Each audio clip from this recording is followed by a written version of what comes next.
Saudara, kalau kita lihat sehari-hari ya perpolitikan kita Indonesia ini dalam katakan berapa 6 bulan terakhir gitu ya, ada banyak yang sangat menarik sudah tentu, banyak juga yang membuat kita miris, banyak keanehan, keganjilan, terlalu panjang kalau diuraikan satu persatu, tetapi saya ingin melihatnya dari segi dua film.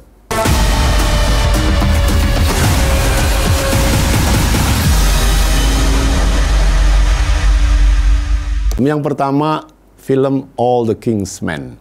Ini dari novel Robert Penn Warren dari tahun 1946 sebetulnya.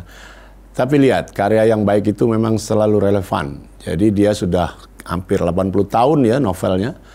Walaupun filmnya juga baru belakangan, mungkin tahun 2000-an, yang dimainkan oleh Sean Penn dan Anthony Hopkins. Listen to me. Listen here.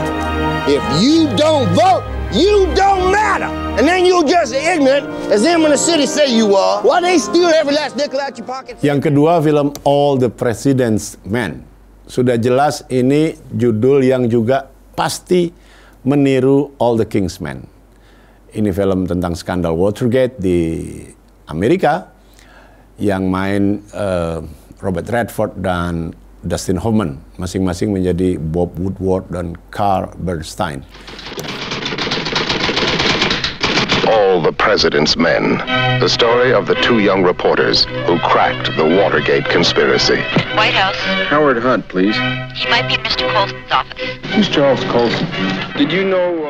Itu menyoroti kasus tahun 1972, yang dua wartawan Washington Post ini memberitakan ini terus-menerus, sampai tahun 1974, dan akhirnya Presiden Nixon terpaksa turun karena diancam akan di-impeach karena skandal yang dia lakukannya sebagai tokoh Partai Republik yang memata-matai dan bahkan mencuri dokumen-dokumen Partai Demokrat yang bermarkas di Hotel Watergate. Makanya disebut skandalnya Watergate.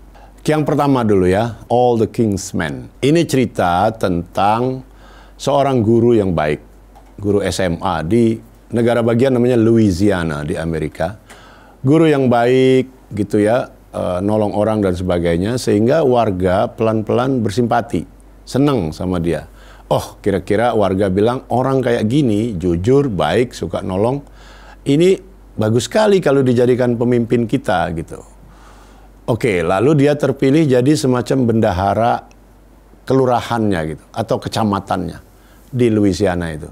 Sebagai bendahara, dia juga baik gitu ya, jujur dan sebagainya. Sampailah pendukungnya, para simpatisannya yang dengan tulus mendukung dia dan ingin negara bagian itu, namanya state kalau di sana ya, state-nya itu dipimpin oleh gubernur yang baik lah. Seperti aspirasi semua orang di seluruh dunia sebetulnya.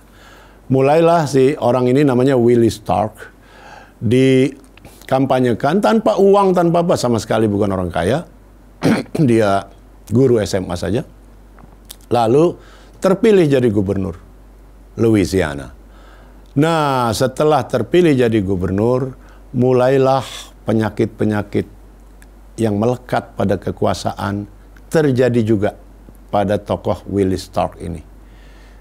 Dia mulai manipulatif, dia mulai ada skandal dengan satu perempuan yang kemudian dia gubernur ini dengan kekuasaannya membantu pembiayaan rumah sakit yang milik keluarga si perempuan ini atau yang semacam itu. Lalu mulai mengintimidasi musuh-musuh politik atau lawan-lawan politik atau yang kritis sama dia. Waktu dia kampanye juga tanpa modal apa-apa, cuman di kampung bikin panggung sederhana, dia ngomong dengan penuh idealisme, dan orang makin lama makin suka. Mulai dari kampanye yang dihadiri belasan orang, lalu berpuluh orang, lalu ribuan, dan berhasil. Tapi itu, begitu sudah jadi gubernur, dia mulai manipulatif, mulai nyeleweng, termasuk main duit, termasuk mengintimidasi orang, dan kemana-mana dikawal oleh pengawalnya yang agak kejam terhadap itu, terhadap lawan-lawannya. Nah, dia juga ada skandal, ada kerjasama dengan seorang hakim yang kemudian jadi pensiun dimainkan oleh Anthony Hopkins, dan semuanya akhirnya dibongkar oleh seorang wartawan idealis yang diperankan oleh bintang Inggris namanya Jude Law. Itu bagus sekali dan berakhir dengan tragis. Gubernur Willie Stark ini mati ditembak di balai kota gitu, karena ada timbunan masalah yang mengarah ke dia semua dan orang sudah putus asa. Tidak bisa diatasi dengan cara-cara prosedural yang demokratis. Akhirnya seorang dokter dimainkan oleh Mike Ruffalo, kalau nggak salah, itu akhirnya menembak dia dan mati. Dia sendiri, si dokter juga kemudian ditembak mati oleh pengawalnya. Nah, All the King's Men ini sebetulnya diilhami oleh kisah nyata. Tetapi di sini Robert Van Warren menjadikannya novel fiktif gitu, dan dapat Pulitzer Prize, suatu penghargaan tertinggi ya di Amerika untuk karya-karya semacam ini. Nah, dalam kenyataannya orang itu namanya Hugh Long. Betul, benar-benar dia juga jadi gubernur dan sama, idealis dan begitu sudah berkuasa menyeleweng. Tapi bedanya karya Warren dengan kenyataannya itu, si Hugh Long ini kemudian jadi senator yang mewakili negara bagian Louisiana, dan pada tahun kedua atau tahun ketiga dari masa senatornya juga dia ditembak mati. Akhirnya dua-duanya tragis.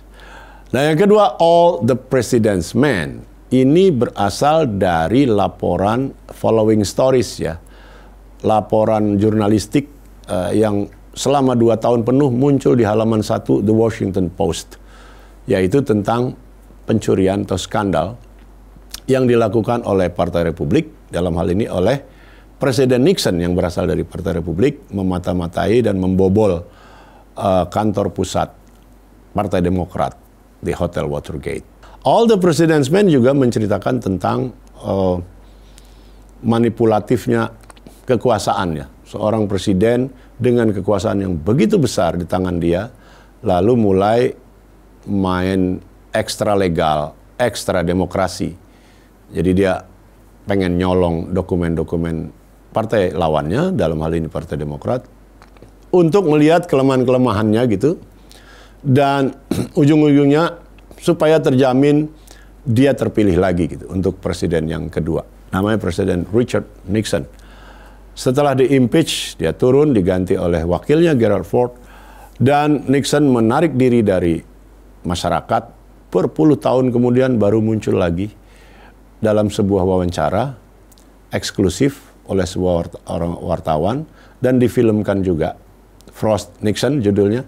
Tetapi kita semua kecewa karena ternyata di film itu pun, itu kisah nyatanya, Presiden Nixon tetap saja tidak mau membuka apa yang sesungguhnya terjadi dan apa yang sesungguhnya dia lakukan dalam skandal Watergate.